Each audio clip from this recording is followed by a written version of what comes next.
Bonsoir à tous, bienvenue sur le plateau Equinoxois. Je suis Serge Alanto pour le décryptage quotidien de l'actualité. On n'avait pas fini d'épiloguer sur la sortie du ministre de l'administration territoriale la semaine dernière chez nos confrères de France 24, sortie qui a malheureusement le mérite de prendre à contre-pied le message d'espoir du Premier ministre Chief Dr Joseph Dione Ngouté pour un retour définitif à la paix au travers de l'organisation d'un dialogue national où l'on débattra de tout sauf de la séparation. C'est dans cette atmosphère que vient s'ajouter ce qu'il convient d'appeler aujourd'hui le drame de Mouyouka, non loin de Buea. Une scène macabre présentant une fillette visiblement assassinée avec une large entaille à la nuque, allongée sur le côté, dans un canapé et entourée de plusieurs douilles de balles. D'après le communiqué signé ce jour par le ministre de la communication et porte-parole du gouvernement. René Emmanuel Sadi dément les allégations qu'il qualifie de mensongères et pense que cet acte abominable, à la lumière des informations soigneusement recoupées par les services spécialisés de l'État, a été perpétré par des individus issus des bandes armées criminelles. Assassinat du nourrisson de Mouyouka, le gouvernement sort de sa réserve. Madame, Monsieur, c'est le fait du jour.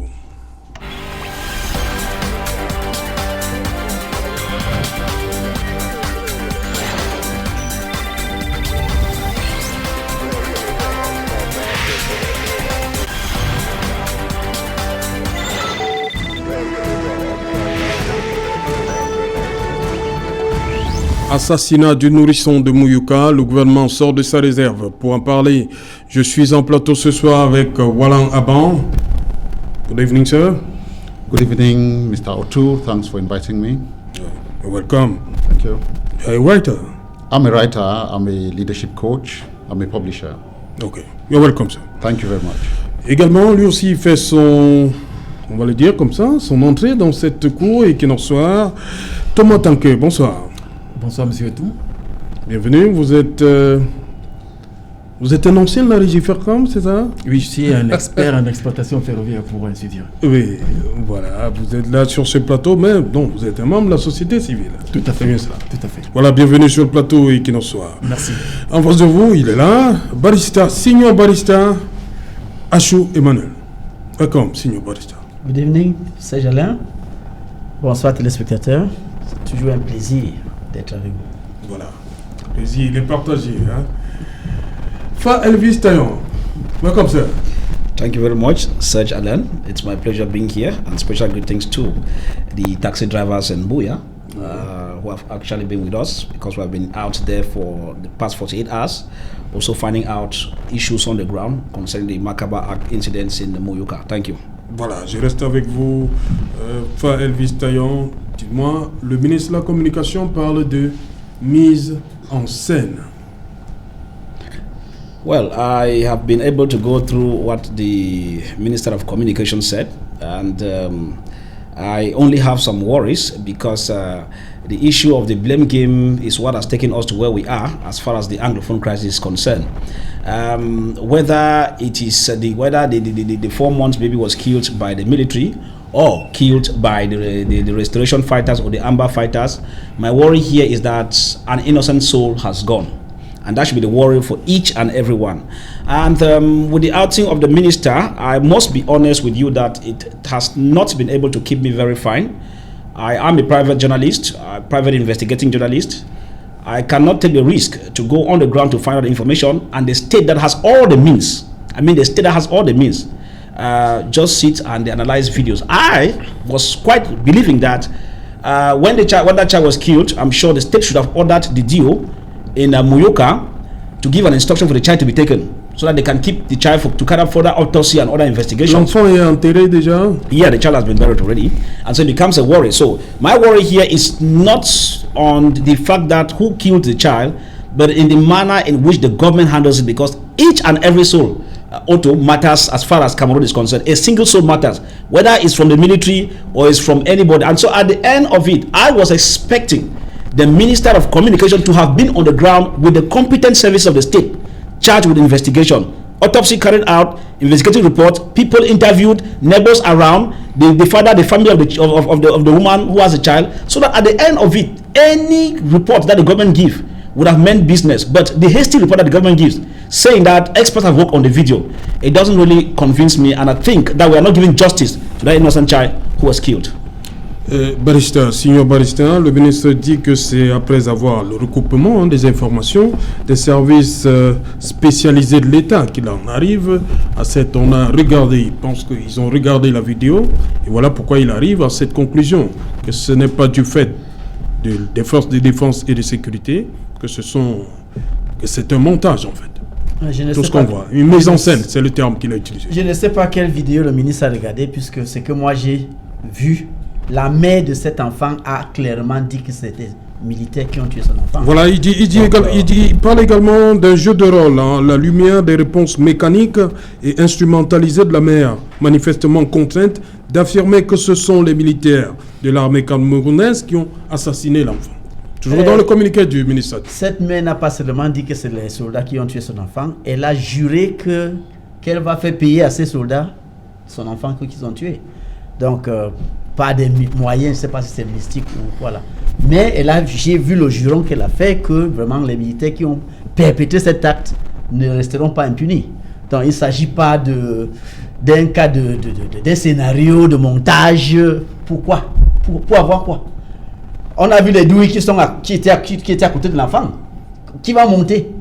Alors, il y a deux catégories de personnes qui sont concernées. On dit que c'est les Amber Boys, mais la mère qui était présente dit que c'est des soldats. Et les douilles de l'armée sont là. Bon. Qu'est-ce qu'on gagne? On gagne quoi? Vous, c'est les douilles de l'armée? Tout le temps, on dit que les Amber Boys ont des chafous, les fusils de chasse. Calibre 12, oui, il dit voilà. Justement. C'est que nous avons vu là, ce ne sont pas les douilles de calibre 12. Donc, moi, je crois qu'il fallait assumer comme c'était le cas au nord. Quand les preuves sont sorties que c'était des soldats, il fallait assumer. Parce que vous ne pouvez pas être responsable du comportement égaré de chaque soldat. Il faut, au lieu de faire ce qu'ils font là, c'est mieux de chercher à savoir qui a perpétré ça et l'appeler et le sanctionner. C'est mieux que de dire qu'on a regardé la vidéo. La vidéo, c'est quoi? À Mouyouka, il n'y a pas de procureur de la République, il n'y a pas de commissaire de police, il n'y a pas de gendarmerie. Pourquoi est-ce qu'un ministre va se contenter de regarder les vidéos? Non, il dit que c'est les services spécialisés qui ont regardé la vidéo. Même si c'est les services scientifiques. Moi, j'ai dit, sur le terrain, nous avons des services scientifiques, des services judiciaires qui sont là sur le terrain. Pourquoi pas se fier à ce service-là pour les demander d'aller voir la réalité? Mais ils voient dans quel pétrin met le pays. Parce que ces vidéos-là ont été vues dans le monde entier. Et chacun va se faire son idée. Bientôt, quand ils vont arriver encore parler, on va dire, ah, voilà l'ingérence. Mais regardez, qu'est-ce que ça fait? On gagne quoi à tuer un bébé de 4 mois? Vraiment, c'est imbécile. Moi, si j'étais à la place du ministre, j'allais demander qu'une enquête soit ouverte, que la personne qui a fait ça soit amenée à répondre de ses actes devant la justice. Parce que quand il sort ce genre de communiqué, moi j'ai l'impression, qui veut couvrir le monsieur? Qui veut couvrir celui qui a perpétré cet acte? Et ce n'est pas bien. Ok, Thomas, tant que on l'a appris, l'enfant a déjà été inhumé. Est-ce que on ne pouvait pas garder le corps pour une espèce d'autopsie avant de se faire une véritable religion? Parce que les deux camps se renvoient la balle.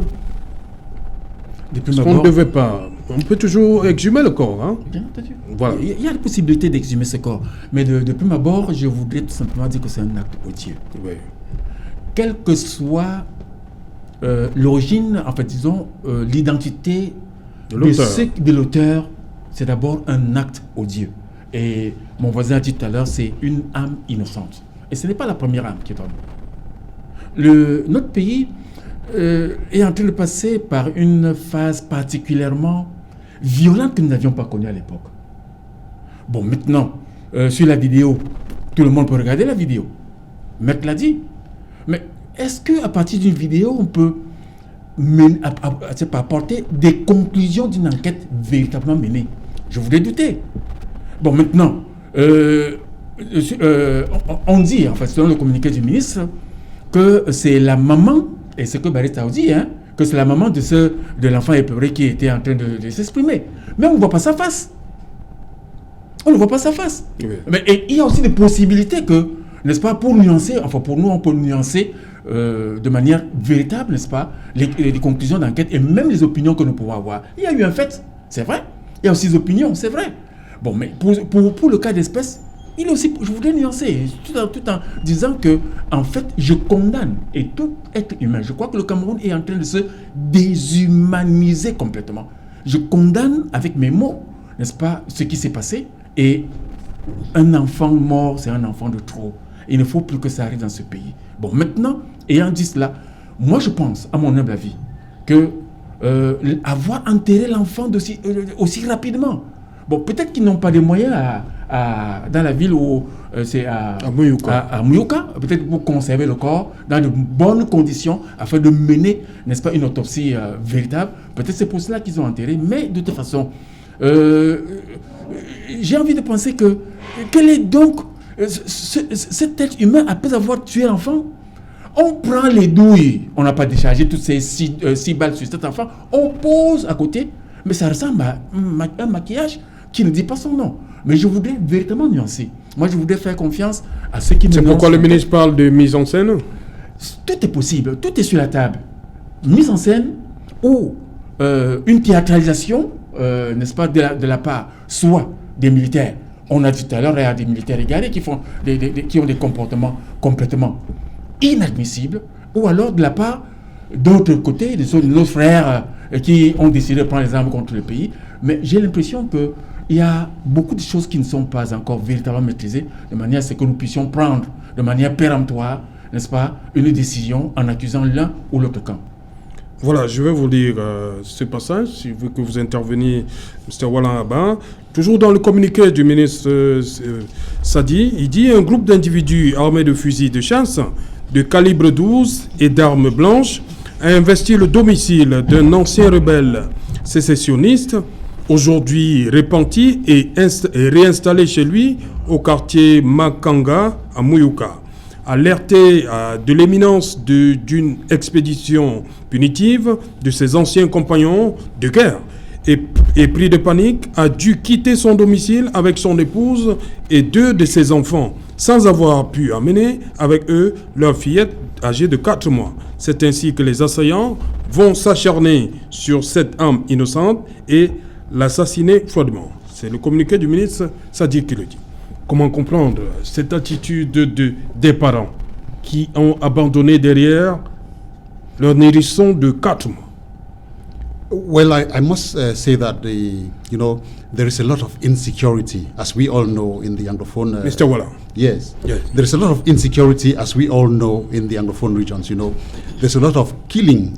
I mean, senseless killing going on in the Anglophone region. So it is normal that a parent or parents can flee when they know that insecurity is around, forgetting a baby. The survival instinct, sometimes before you start fleeing, you don't think about everything. You don't think about all the stakes that are there, all the people, all the children. Voilà, la priorité c'est quoi? C'est le nourrisson ou bien ceux qui sont plus âgés? Parce qu'on dit qu'elle a pris l'épouse et 2 de ses enfants. Mr. Otu, I don't sans avoir pu amener avec eux leur fillette âgée de 4 mois. Comment on peut oublier leur fillette? I don't want to go into, I don't want to start judging the minister's statement. The Minister of Communication is playing his role as minister. Oui. But I think... Non, on ne le juge pas, on est en train d'interpréter le texte. I think that the minister's statement is a little hastened. It has come before preliminary investigations have been done in the field. The barrister Ashu just said here that, there is a commissioner of police, there is a gendarmerie brigade. There are all the factors, the elements in place that could have done that preliminary investigation, before coming out with their findings. I mean, I think that the minister, as the spokesperson for the government, should have acknowledged that something has happened, okay, and there is accusation geared towards the military, but that the people of Cameroon and the international community should be patient. The government is going to launch an investigative network to establish the real culprits. Then we can start getting credibility on the part of the minister. But when the minister shifts the blame from one camp to another, it becomes the blame game, like Mr. Tayon said the other day, and this doesn't advance the debate anywhere. I think that the minister has done his part as minister, but putting the responsibility on the separatist fighters at this moment, without the results of any clear and credible investigation, makes the minister's report a little shaky. I think that, and talking about this in relation to the situation that is happening now, I think this is not going to get Cameroon out of the current crisis, because there has been a lot of manipulation. There's been a lot of intimidation on both sides, both on the government side and on the separatist side. People are not free. People are staying that way. People are not free to tell you where they belong or to give credible information, because they fear reprisals from either the government or from the separatist fighters. I think we should use this opportunity to call on the government, since the Prime Minister says that there is the possibility of dialogue, except, about secession. Yes.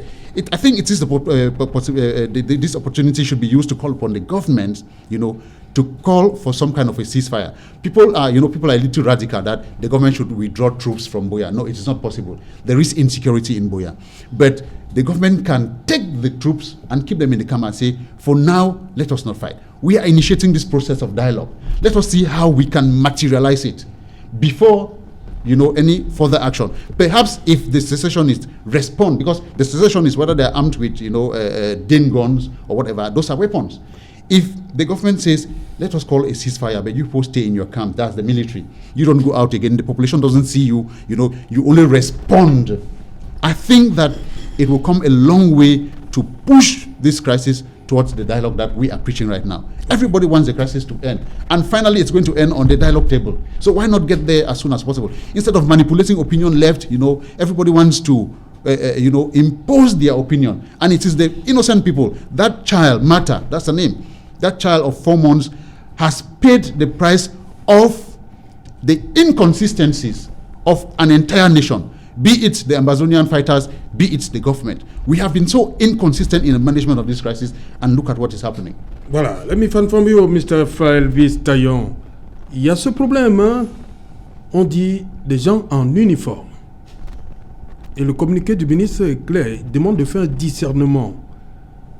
Comment reconnaître l'uniforme de l'armée? C'est-à-dire que on a vu des photos où des combattants ont des uniformes de l'armée camerounaise.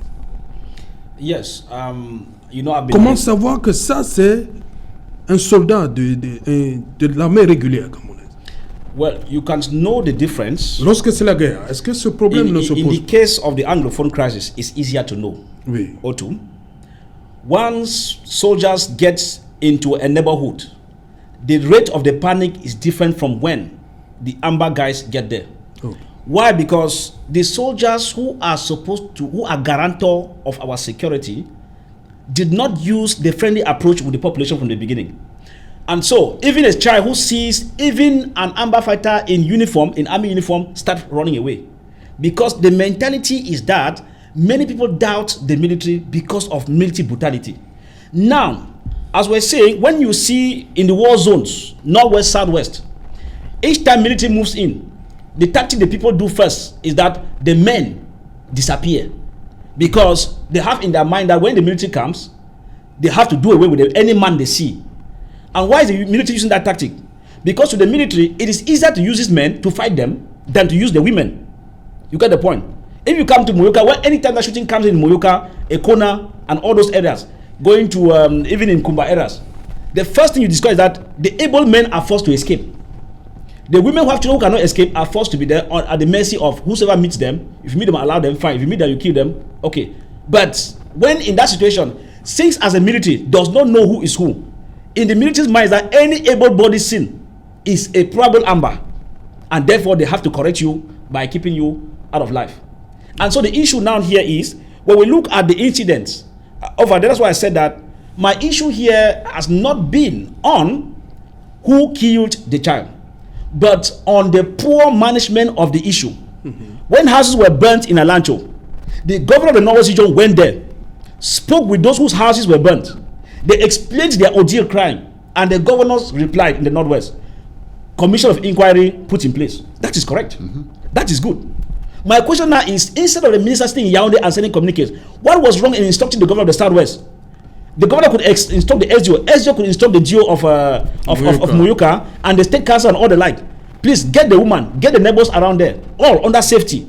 When the tension must have calmed down, let us have one-on-one interrogation. They'll be able to tell you, if that one was crying and said it is military, by the time she has calmed down, why the child must have been taken under custody for autopsy, I repeat. Because we cannot be giving analysis in the air when we have not gone down to the scene. It is an abnormal issue. It's true. Therefore, as I'm saying, the life of each and everyone matters. But the impression we begin to get is like lives of some people matter more than others. That's why I plead on the powers that be that we should leave offices in Yaoundé and start going down. Prime Minister showed an example. When Dr. John Gute then went down, many persons were happy. Compared to the other prime minister, this prime minister was proactive. At least he was on Kwen market. He was talking with the market women in Limbe and all the like. This is the kind of administration we need now. Not sitting in the office and then you put on a pen on paper and then you send out. When the hospital in Kumba was burned down or was set ablaze, communique also came from Yaoundé before inquiry was set up. You get the point? Already pointing, accusing fingers. So we are playing now on the crisis, politicizing it using blame game. And that's the most, as we continue the blame game, next day it could be me, it could be you, it could be another person's relatives. But the question is, how many Cameroonians do we need to see them die, being slaughtered or being shot, before the government takes prompt action? Because if CAR was put in place, if the government was carried, but I should say something correct. There's no harm. You cannot control all the military. There are some who have poor character on the field. The fact that you took all of them in the military school does not mean. So they could have been able to carry out investigation and single out the person who did the shooting and then punish him. Elvis, vous parlez tout à l'heure de la sortie, de ce que le Premier ministre a fait au nord-ouest et au sud-ouest. Yeah. Plein d'espoir. Mais qu'est-ce qui peut donc justifier ce qui se passe là? Vous avez parlé d'un coin il y a quelques jours, mardi. Yeah. On a vu une tête en coin à Bamenda. Pourquoi tout ça? Alors que le Premier ministre vient de susciter l'espoir. Yes. Qu'est-ce qui justifie que de tels actes continuent à être posés? Well, Serge, while I give you the reason why it goes on, which all of us are totally against it, because I said no normal human being will accept people to be killed or somebody's life to be taken away. Whether it's Amba, whether it's military, it's abnormal. But then what justifies the issue? I said earlier that the only test for us to know whether the target of the Prime Minister was met was the aftermath of when the Prime Minister must have gone back. And so you come to realize that I keep on saying that the government's approach has an error. We cannot be talking to market women who are not the ones holding guns. It's abnormal. Because if you see those who came out at the food market, those are market women. But they are not the ones controlling the issues on the ground. That's the reason why we say that dialogue should be hastened. Donc pour vous, le Premier ministre John Gute devait aller en brousse? No, not to be there. There are steps puisque to vous take. dites que le fait qu'il se soit arrêté au marché de Nkwen, pour vous, ne semble pas un bon No, choix. but we cannot ask the Prime Minister to go to the bush. But we're saying that basic Il devait issues... donc rencontrer qui? Good. Vous That's what I'm dites que saying ceux now. qui ont les armes. Yeah. When I say people have guns, Oui. it means that the state knows those who are at the forefront. For example, if there are leaders in prison, you get them out, you talk with them on clear terms, then you get them out. There are those in the diaspora. Remember, this battle is not only within here. Oui. Now, that's why I said that the crisis in Cameroon is peculiar to Cameroon. No other crisis in the world has operated like that in Cameroon. Because this one in Cameroon has a heavy hand from the diaspora. That a man in the diaspora will tell you, Serge, don't open your shop, and you don't open. But a Geo that you know, you see every day, you drink with him every day, tells you, ouvre ta boutique, you say no. So you discover that there's a mystic in it that you need to take a holistic approach. The government that leads from Yaoundé is supposed to have put in place groundworks. I said earlier, without mixing words, the government of Cameroon has intelligence services. They know what the problem is. Before the Prime Minister left Yaoundé, with all the services we have, they know the problems. Okay. And therefore, we're thinking that they should have simply tried to make some moves, release people, take negotiations, put negotiation on the table, and then when you come now, this person will be the one who will tell the people in the bush that place, I think we should wait a bit. And it works. That meeting market women who will hail you, and then when you go back, They are now at the service of the Amber Boys because they don't have arms to defend themselves. So at the end of it, we keep taking cosmetic solutions. But I pray that as he went back to Yaoundé, we should see things as fast as possible. If not, more babies and more heads will be cut against our wish. Ok. Signor Barista, on a vu, je reviens toujours sur la descente du Premier ministre au nord-ouest et au sud-ouest. On a vu par la suite le défilé du 20 mai qui a été boycotté, on va le dire comme ça, dans certaines localités. Et ces deux drames, quel impact sur la principale annonce du Premier ministre, c'est-à-dire l'imminence d'un dialogue inclusif? Qu'est-ce que ça veut pour? Ça veut dire que le dialogue il est plombé? Les gens n'en veulent pas? Le Premier ministre n'avait même pas eu le temps de quitter le sud-ouest. Oui. Lorsque les armes ont commencé à crépiter. Voilà. Vous vous rappelez que lorsque... Mais l'annonce a été faite lorsqu'il arrive à Bamenda. Oui, parce que quand il a annoncé à Bamenda, le message... D'abord, quand il arrive à Bamenda, la presse, je ne sais pas quelle presse avait filmé ces images, mais la presse montrait ce qu'elle voulait montrer. On montrait que les caméras étaient focalisées sur un groupe d'individus. Alors que dans la ville, il y avait ville morte. On n'a pas beaucoup vu ça. Donc, les Amber Boys ont eu l'impression que tout était façonné. On a aussi vu le Premier ministre en coin, non? Oui, mais il est allé en coin. J'ai dit il y avait ville morte. Même maquette de Bamenda. Il y avait ville morte dans la plupart de la ville. Donc, on n'a pas voulu montrer tout ce qui se passait parce que tout le monde voulait qu'on voit que le Premier ministre a réussi. Alors, dès qu'il est sorti de Bamenda, et je pense que vous vous rappelez aussi, avant-hier et hier, personne ne pouvait entrer à Bamenda ni sortir. C'est toujours la réaction à ça, en réaction à tout ça. Puisqu'on donne l'impression que le Premier ministre a été accueilli avec beaucoup d'amour et tout ça. Et voilà, il a apporté la paix. Et voilà la réaction qui sort. Parce que le message a été truqué. Arrivé à Boya. Vous n'allez pas dire qu'on a quand même vu le Premier ministre à Moutenguene, les escales au sud-ouest. Oui, on l'a vu. Le seul endroit où il a été véritablement reçu, c'est Limbé.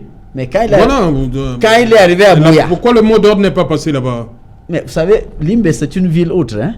Ah bon? C'est une ville autre où vraiment le mot d'ordre de ville morte, de boycott, tout ça, passe difficilement. Okay. Parce que vraiment, je ne sais pas, je ne maîtrise pas Limbé. Mais à Limbé, ils ont eu leur festac qui a été bien organisé. Les villes mortes, on ne respecte pas, tout ça. Bon, Limbé, c'est un autre coup. Mais Boya, il est entré à Boya. Quand il voulait partir de Boya pour Kumba, son cortège a été retardé considérablement. Par des coups de feu nourris. Et quand il arrive à Boya, à Kumba, on l'a amené là où il y avait une petite population gardée. Le reste de la ville étant morte. Donc j'ai dit vrai, il y avait ville morte. Donc la population... Nous avons regardé ces images, Barista. Vous avez regardé, moi je suis descendu. J'étais en train d'aller là-bas quand on m'a appelé qu'il fallait que j'étais ici. Moi je descends là, je vois, j'écoute, je demande à la population ce qui se passe. Donc je suis beaucoup plus au parfum de ce qui se passe, je sais, je comprends ce qui se passe. On ne me trompe pas. Donc oui, on ne me trompe pas, personne ne me trompe. Je me renseigne et j'obtiens l'information qui est sur le terrain. Donc, on m'a posé la question de savoir, ceux qui bagarrent sur le terrain, c'est les Amber Boys, comme mon frère disait. Alors, si le président dit qu'il peut dialoguer sur tout sauf la séparation, qu'est-ce que ça veut dire? Ça veut dire qu'il y a dialogue ou pas? Parce que sans ces Amber Boys, il n'y aura pas de problème. Donc, s'il veut dialoguer, il doit commencer avec les Amber Boys. Ça, c'est ce qu'on m'a dit. Que vous avez la possibilité de les parler, il faut les dire ça. Que s'il veut dialoguer, ça commence par cette question de sécession.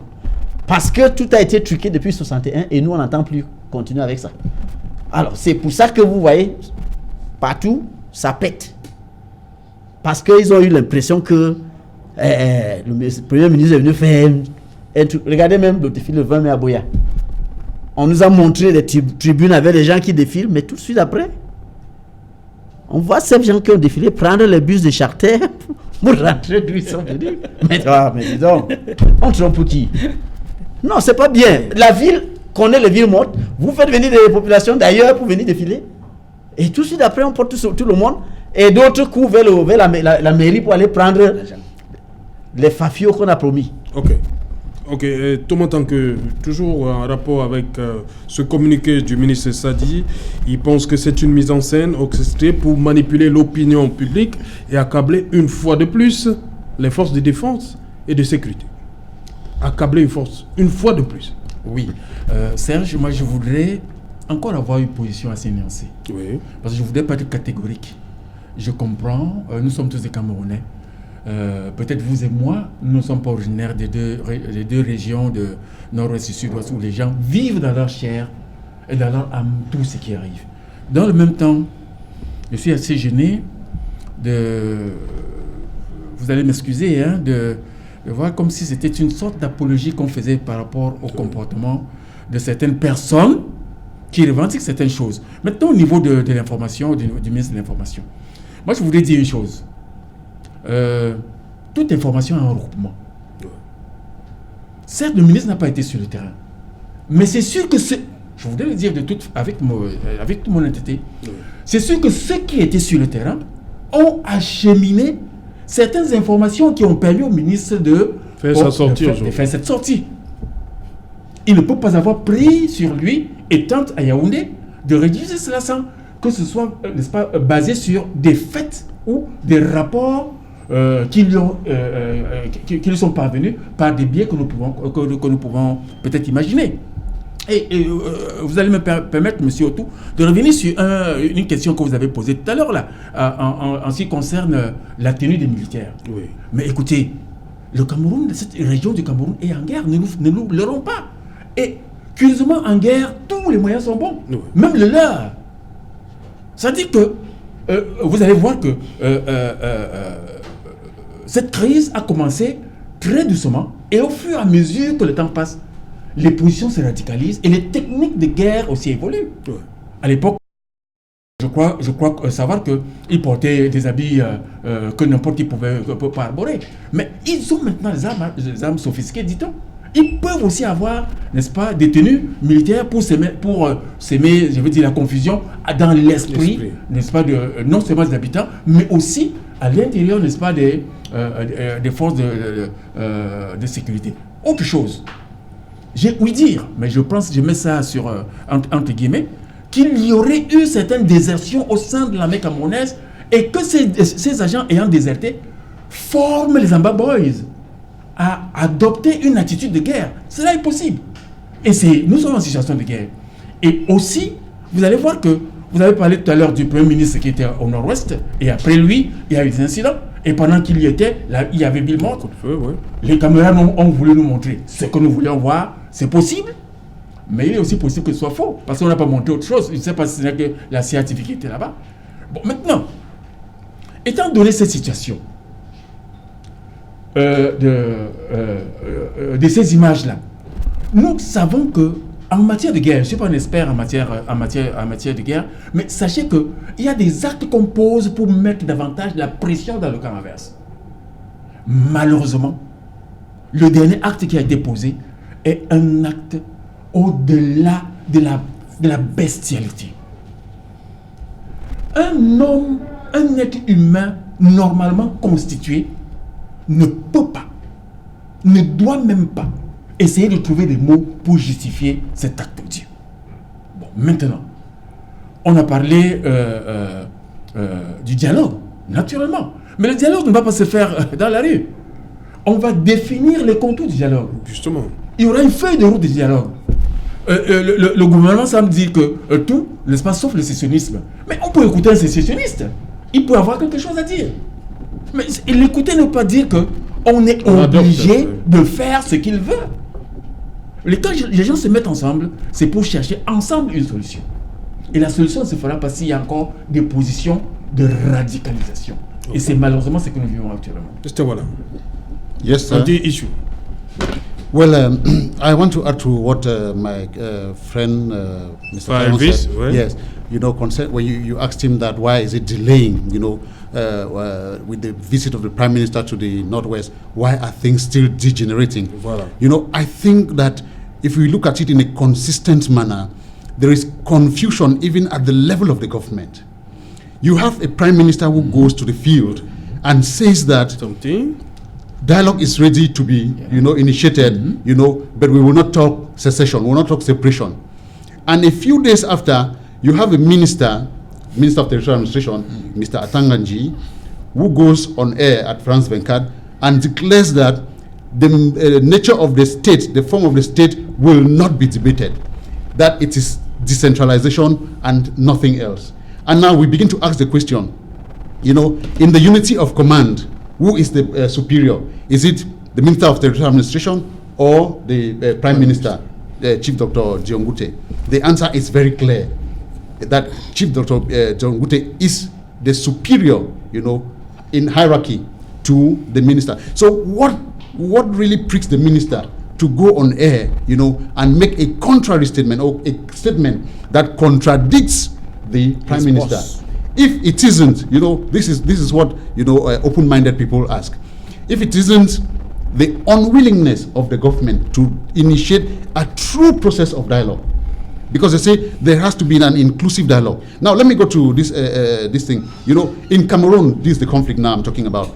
In Cameroon right now, there are the federalists. There are people who support decentralization, and the people who say they want separation. It is not the federalists who have taken up arms against the government. Right. It is not the federalists who are terrorizing the northwest and the southwest regions of Cameroon. It is neither the people who support decentralization. It is those who want separation. The instability of Cameroon at this moment is caused by those who want separation. So I think that, if we want this process of dialogue to move on fully, we have to, remove some of these barriers, like many people have recommended. I don't want to talk about the international community because I don't depend, or we should not depend on the international community to tell us what to do in Cameroon. I mean, Thibon Nagy, even, when he was reporting to the Senate, did not even know the correct name of the National Committee on Bilingualism and Multiculturalism. He didn't know the name, which explains that, those people do not master our problems more than us. We have a mastery of this problem. We should be humble enough. Leadership, please, can be a little wrong. Leadership can be a lot wrong. Leadership can be completely wrong. You understand? That's leadership. So when you discover that you are wrong, please be humble to accept, okay, so that we come on the table. C'est and parce say, que commençait à faire le Premier ministre John Ngute. but we get his subordinate contradicting him Voilà. on France 24. Voilà. You understand? Which puts to question, the credibility of this dialogue process that are initiating. And moreover, this dialogue is something that will close the issue. We have not had any communication from the government about dialogue since the Prime Minister. Right. Even if it's going to take an eternity, but there should be communication. This is what we want to do about this dialogue process. Nothing has taken place. Everybody is quiet, and it is. Thank you. Bonsoir Cédric Nouffelé. Bonsoir Serge Alain, bonsoir à vos invités. Voilà, le 20h, c'est dans un instant, Cédric, au menu ce soir. Alors que des scènes d'horreur se multiplient sur le théâtre de la crise anglophone, le gouvernement fait feu de tout bois pour démentir l'implication de l'armée camerounaise et accuser des groupes séparatistes d'être les auteurs des actes barbares qui suscitent la consternation des Camerounais. Vous suivrez dans ce journal la version officielle du gouvernement et comment elle tranche de façon singulière avec le témoignage troublant et choquant d'une femme qui a vu son bébé être criblé de balles sur le théâtre de la crise anglophone. Nous parlerons également du regard de la communauté internationale sur la situation socio-politique au Cameroun. Vous l'avez certainement suivi, la position de Donald Trump, président américain, qui appelle le Cameroun à renforcer l'état de droit, et le président français Emmanuel Macron qui a insisté sur le règlement politique de la crise anglophone. Comment analyser cette prise de position de deux puissances internationales? Élément de réponse à suivre ce soir dans le journal de 20h. Serge Alain. Voilà, Cédric Nouffelé va donc développer tous ces titres pour nous dans un instant. Ce sera dans le 20h. Quant à moi, je vous retrouve après pour Equinox Soir, deuxième partie, le temps du débrief, toujours en compagnie de nos 4 invités. Place tout de suite, madame, monsieur, à la pause journal.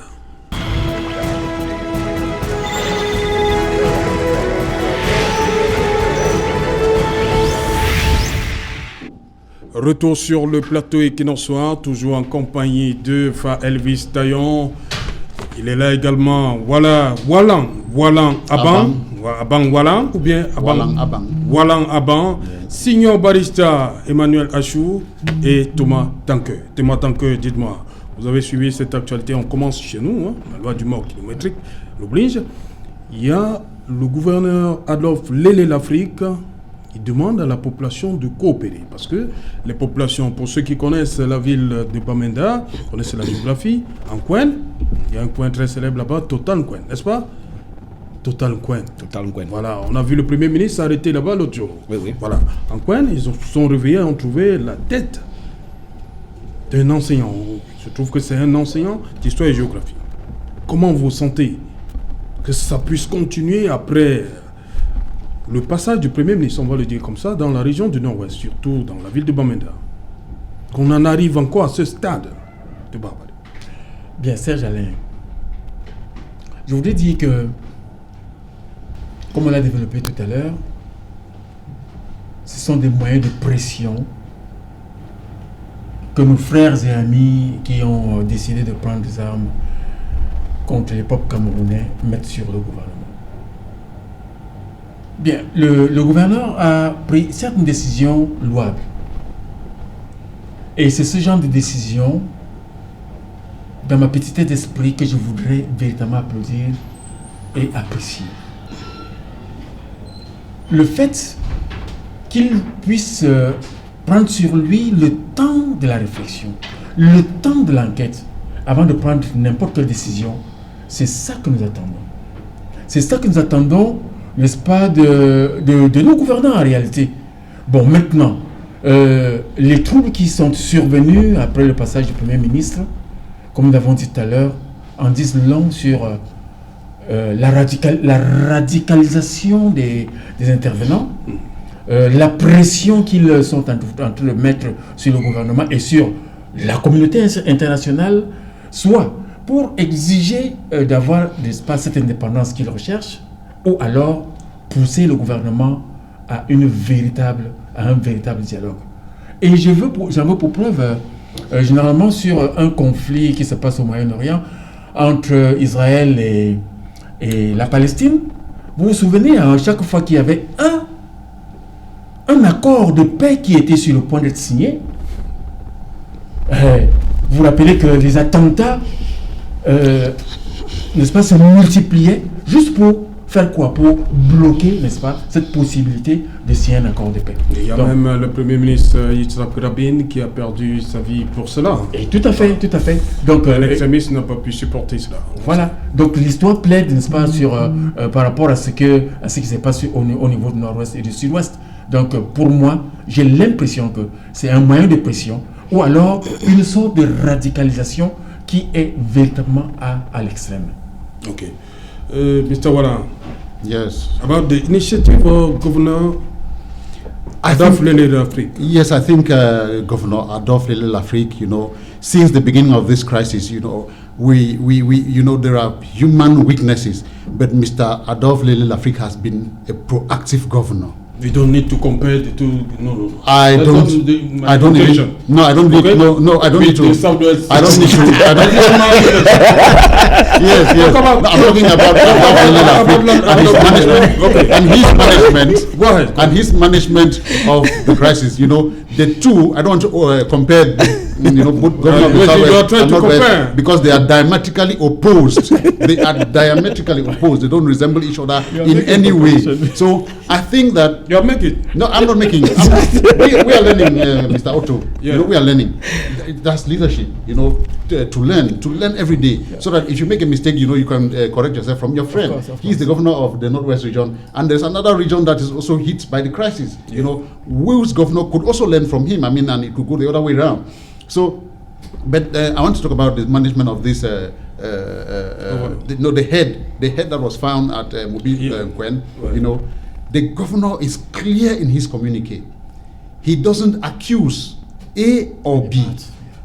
Because when you start accusing A or B, you're getting into the blame game. Yeah. And when you blame somebody, the tendency is for them to defend themselves. So you see that everybody is quiet. The military is not talking. The Amba or the separatists, they are not talking. They are not reacting to the governor's communique. The communique states that an inquiry, an investigation will be carried out. And he is calling on the population to brave their fear and, collaborate with the forces of law and order so that the truth can be established. that is a very clear and proactive way of going forward with that kind of a situation, you know. And I think that if the governor of the Northwest region, Mr. Adolphine Lafik, continues with this spirit, the truth will be established. The population will come and denounce. If it is the Amba, the population will say, we are saying it, you know, firmly that this act was perpetrated by the Amba. If it is the military, the population will come out, you know. So I give all the praise, you know, for that particular act and for other acts that the governor of the Northwest has been, you know, putting in place as far as the management of this crisis is concerned. He goes to the field, you know. He doesn't sit in his office and send his etat major to go and do the work and come and report to him. You need to be there. You need to witness what is happening on the field or what has happened to be able to give an appraisal, you know, not an interpreted appraisal, but a first-hand appraisal, because you are a witness. You have seen, you have asked questions, you have done some kind of research. So he is that kind of a person who goes to the field and gets good information and treats it well, so that he doesn't, you know, activate or he doesn't boil camp A or camp B. I think we should appreciate that. Ok, Signor Barrister, vous pensez qu'avec le climat actuel, on parle de représailles, vous croyez que la population peut véritablement coopérer avec le gouverneur, bien ses services, par rapport à ce qui s'est passé il y a quelques jours à Nkwen? Les intentions de monsieur le gouverneur sont très louables. Mais lorsque je me rappelle que ce gouverneur est arrivé à la place du défilé dans un char, ce qui témoigne de l'insécurité qui règne. Et il y a quelques jours encore, l'accès Bamenda a été complètement coupé pendant 2 jours. Personne ne pouvait y accéder ni sortir. Alors, je ne sais pas, dans ce genre de climat, comment est-ce que l'enquête souhaitée par monsieur le gouverneur pourra être réalisée? Si on pourrait réaliser l'enquête, ça serait bien, mais vraiment, l'insécurité est totale. Ceux qui sont à Bamenda savent que les services administratifs restent à Upstation. Ils n'osent pas descendre en Nkwen. Alors, qui va donc faire l'enquête? Moi, je pense que c'est un vœu pieux. Parce que vraiment, la réalité de ce genre d'enquête-là sera très difficile. Personnellement, je pense qu'il pourrait s'agir d'une main criminelle. Parce que je ne vois pas... décapité? Oui, je pense qu'il pourrait s'agir d'une main criminelle. Parce que je ne vois pas qui des Amba ou des soldats pourraient avoir intérêt à aller couper la tête d'un enseignant paisible qui ne fait de tort à personne. Et vous voyez qui des forces des FDS ou bien des Amba aurait intérêt à tirer sur un enfant, un bébé de 4 mois? Moi, pour ce cas-là, je ne peux pas pleurer, je ne peux pas être plus royaliste que le roi. La mère de l'enfant dit que j'ai vu. Ou que je crois à qui? Elle dit avoir vu des soldats tuer, un soldat tuer son enfant. Quelqu'un en uniforme. Mais à son âge, elle sait faire la différence entre un soldat et un civil. On a vu les images. C'est une femme assez mûre. Quand elle dit c'est un soldat, c'est un soldat. Ce sont que les FDS qui sont en uniforme? Vous savez, dans l'imagerie populaire, quand vous dites uniforme, même si un civil vole l'uniforme d'un soldat, il ne pourra pas s'habiller de la même manière. Oui. Il y a toujours quelque chose qui manque. Alors si une personne dit j'ai vu un soldat, c'est un soldat. Mais la question on a vu des images des Amba Boys qui prennent. Est-ce que le civil pourra identifier la forme de la tenue si un autre civil porte? Parce qu'il n'y a qu'un soldat qui peut déterminer que l'autre personne qui porte la tenue n'est pas soldat, n'est pas militaire comme lui. Mais le civil ne pourrait pas déterminer. Maybe I just come in. Maybe I just come in there. Il y a eu échange entre cette femme et la personne qui a... Je ne parle pas de cette... Yeah, maybe I just come in there, Serge. Ça n'annule pas la confusion. Il y a une confusion. Now, Serge, let me come in. You see why... Let's go ahead, sir. Yes, let me come in. You see why I'm blaming the government for not doing its job by sitting in Yaoundé and signing documents.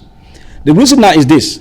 Because I'm an investigating journalist, that the state understands more than what I'm talking here. Yes, of course. When you see that kind of... Je vous ai invité ce soir comme journaliste. Hein. All right, thank you. C'est ce qui est mentionné là-bas. Journalist, investigating. All right. So when you look at it critically, how do you find out those kind of issues? Point number one, you look at the time that the Makaba incident took place. Then you get to the people around that area.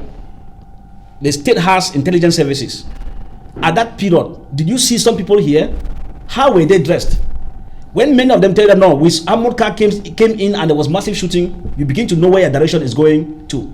If they tell you the area was calmed, but we saw some people who were dressed in military and not military casually, you begin to know that it could be Amba who are partially in military wear and partially in civilian wear, because in Amba they will not be totally military wear. So these are the issues that if the state picks up its investigation before concluding in Yaoundé, they'll be able to interrogate even those in that Makanga quarter. They will be able to tell you that within this period, 2 a.m. or 3 a.m., when we heard a gunshot, we saw one person came in, I did not see another. Or we saw groups of maybe Amoka also. So there are steps that if the state put into place sincerely, they'll be able to come out to know at that particular time, because it was not in the night. And if it was towards the evening, you discover that people were still around. And many who said they saw the sound gave their different versions. So don't know whether they saw it or they mistook the amber for the military or the military for the amber. But the state, as I said earlier, is better placed to use these mechanisms I have given on the ground, and they'll be able to know who was actually in that quarter at that time. Was it amber or was it military? And they'll be able to come out. Did any state official ever go to the scene? Please, Mr. Wallan. See, I think we should be objective. We should be fair to the facts. You know, the state, which is the body that controls the military, already knows the missions of the military. If the mission of the military is to go to Moyoka and you know attack an amber unit, or if they get information that there is amber activity somewhere, and they are going there, the state is aware of that. But I want to say, you know, for fairness sake, so that we should be objective, okay? You know, the truth is there. We cannot dispute the truth, but that we should be objective, okay? You and I, Mr. Tayon, cannot determine a fraudulent military officer. If we see a civilian dressed in military attire, you and I here will not determine that that's not a military man, okay? So I think if it's on such basis to ask that who came here, okay, who came here and perpetrated, you know, this odious or heinous crime, and you say, no, we saw people dressed in military uniform, I think it will not fit the information, you know, the investigation very well. The state is aware at particular moments when the military is going out to carry some operations. It is sanctioned by the state. It is the state that approves. There are instances the governor is aware. Cannot guarantee the actions of those at that time. Yes. Okay. Cannot guarantee their characters. Voilà, vous avez compris. What has the state done to clear its soldiers of the accusation? Voilà. Why didn't they collect the corpse? Why didn't they collect the corpse for an autopsy? I said earlier, autopsy. Nobody, I don't think any state official passed around it. They allowed the family to go bury the corpse. Then now they are sending us communicating to. Mais je crois qu'on peut toujours exhumer. Hein? Oui, mais on peut exhumer. C'est vrai, Alain, s'il vous plaît. On peut exhumer, ça c'est clair. Mais moi, je voudrais encore apporter une nuance. Parce qu'en fait, nous ne sommes pas ici pour décider qui a perpétré, n'est-ce pas, cet acte odieux. Et restons objectifs. Et tel que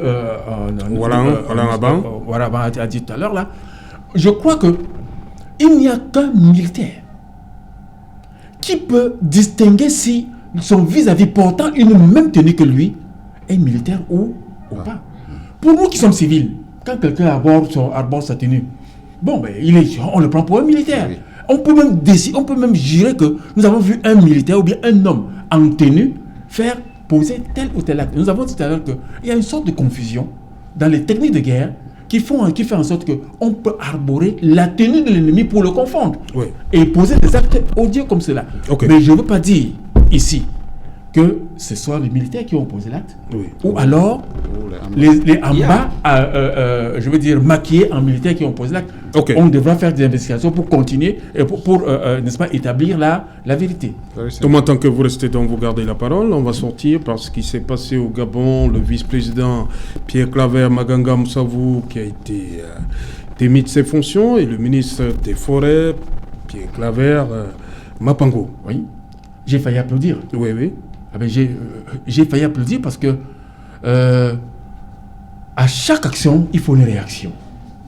Il ne faut pas laisser perpétrer certains actes qui sont connus et sûrs de tous. Laisser ce type d'actes continuer à spolier toute la richesse d'un pays. Comment se fait-il qu'on découvre 300 conteneurs dans lesquels sont mis des essences de qualité supérieure. Les 300 conteneurs sont encore en quai. Pendant qu'on met les investigations, de temps pour moi, la plupart des conteneurs ont disparu, comme par enchantement. Forcément, il y a des personnes qui ont organisé ce rapt. Et le président du Gabon, moi, je pense qu'il a posé l'acte qu'il fallait, quitte à ce que ces personnes qui sont à la tête, soit on a parlé du vice-président et du ministre des Forêts, Guy Bertrand Mapango. Tout à fait, qu'ils répondent. Maintenant, on va mener les investigations de manière graduelle et de manière aussi graduelle, les têtes vont tomber et ça va décourager plus d'un. Okay. De lui poser ces actes. Et aussi, je voudrais jeter par là, où sont partis les conteneurs? Ces conteneurs ont une destination. Sont-ils partis en Asie ou en Europe? Nous savons, je ne voudrais pas citer ici, ce que les étrangers font en ce qui concerne notre biosphère, c'est-à-dire que nos richesses forestières, avec la complicité non seulement des Camerounais haut placés, mais aussi des Camerounais du bas peuple. Okay. Je voudrais donc en appeler à nous, Africains, que c'est notre richesse. Le désordre climatique que nous constatons aujourd'hui, c'est essentiellement dû au fait que la forêt est complètement détruite. Okay. Les climats sont devenus complètement, je vais dire quoi, incontrôlés. Tout simplement parce que nous avons accepté, nous avons participé à la destruction de nos forêts. Voilà, Signor Barista, sur ces deux, le vice-président et le ministre des Forêts qui sont limogés par le président. Moi, je pense Gabonais. que je ne suis pas très d'accord avec le président du Gabon. Parce que lorsqu'on a découvert les 350 conteneurs, pourquoi est-ce qu'on n'a pas enlevé ces conteneurs pour les mettre en sécurité? Pourquoi est-ce qu'on n'a pas mis un cordon de sécurité autour de ces conteneurs? Ils ont laissé faire et maintenant ils viennent avec la chicotte. Moi, je pense que... Donc, pour vous, on ne porte pas 350 conteneurs comme si c'était 30 bouteilles. Bien sûr, c'est des conteneurs. C'est des conteneurs de bois. C'est des conteneurs de bois. On ne peut pas les transporter comme ça, comme si on portait des sacs de maïs. Donc, le président devait prendre des dispositions pour empêcher l'enlèvement de ces conteneurs au fin de faire des enquêtes. Mais il ne l'a pas fait. Il n'a pas fait. Il a laissé faire. Maintenant, il prend la chicotte pour limoger les gens. Moi, je ne suis pas d'accord. Parce que si ce bois était encore là, l'enquête aurait eu beaucoup plus de sens. Ok. Rapidement, quelques secondes, on est arrivé. Quelques secondes. Yes, I just got what the president of Gabon did, and like I was asking myself, you understand that the vice president came in under special conditions as an opposition who had to take that position there just to keep peace in Gabon. Now, the question we begin to ask is, why should the president, first of all, just as Barrister is saying, not put in place measures to guard the containers? But at the end of it, when somebody takes a step, we should be able to appreciate, because if it's in Cameroon, I'm sure that minister will instead be promoted and then arrested after 20 years. Okay. So I think Gabon did well. It's a good start. Mr. Wallan, yes, I think yes, I think it's a lesson that Cameroon should learn from. You know, there was a very terrible, poor management of the organization of the CAN 2019, and you know it's been sent to 2021, and we are still not ready. And those people who were in charge of the organization, you know, have been promoted. So we have to learn the culture of punishment. If somebody does something, we have to punish. Merci, cher monsieur, d'être venu. Merci à vous. Voilà, madame, monsieur, nous sommes donc arrivés au terme de cette édition. Toute la grosse équipe conduite par Séverin Tchouban vous donne rendez-vous une fois de plus demain à 19h. Rediffusion pour cette édition-ci, 23h GMT. Il sera minuit à Mouyouka.